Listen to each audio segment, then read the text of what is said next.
Hello, digging down in Diamonddale here. Story number 38. Orlando G. Andros. He was born in 1835 to a fine English man named Sir Edmund Andrews from Massachusetts. His mother was Mehitable Osborne Andrews, and her name is from the British New England colonies. The Protestants often took names from the Old Testament, and it means God rejoices.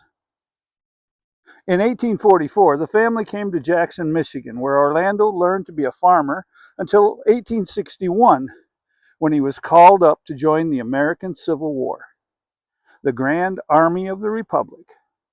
He was sent to E Company of the 8th Infantry, and his unit went to the Battle of Seccestionville, South Carolina, where Orlando fought bravely. On June 16, 1862, he was shot in the arm and discharged from service. And by the way, the Union forces lost that battle. Just 5 years after he returned to Windsor Township in 1867, he married Lydia Ann Taylor Andrews, and he was 32 and she was 25. They had 3 children. The first one was Wellington Gray Andrews, married 3 times and had 3 children.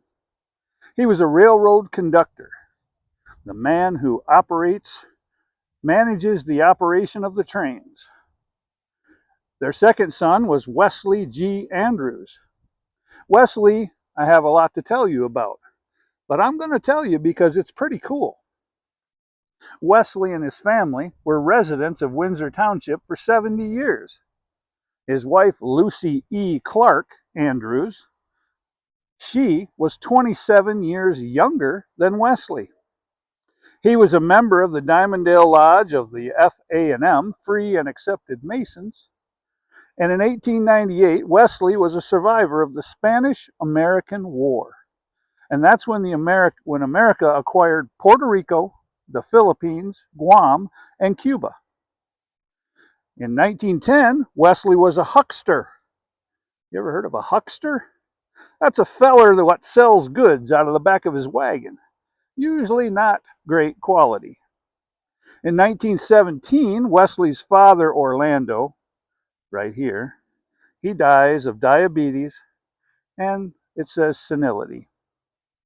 In 1920, Wesley became a partner in the Diamond Milling Company. I think that was cool. In 1922, when Wesley was 50 and Lucy was just 22, they had a son, Paul Wesley Andrews. Now, Paul also served in the United States Army and as a Tech 4 medical technician. In 1930, Wesley was a roadman for the State Highway Department. And in 1954, Wesley died, and Lucy lived 40 more years to the age of 90. I guess that's what happens when you marry a wife who's 27 years younger than you. So Orlando and Lydia had another boy, and he was stillborn in 1873. One last bit of neat history. In 1900, Orlando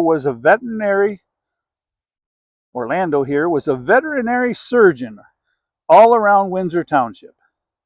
He died in 1917, while Lydia died just 8 years later out in Tacoma, Washington, in the home of her eldest son, Wellington. This is why they were not buried together. Their second son, Wesley, is buried here in Diamonddale Cemetery. I have not yet located his grave.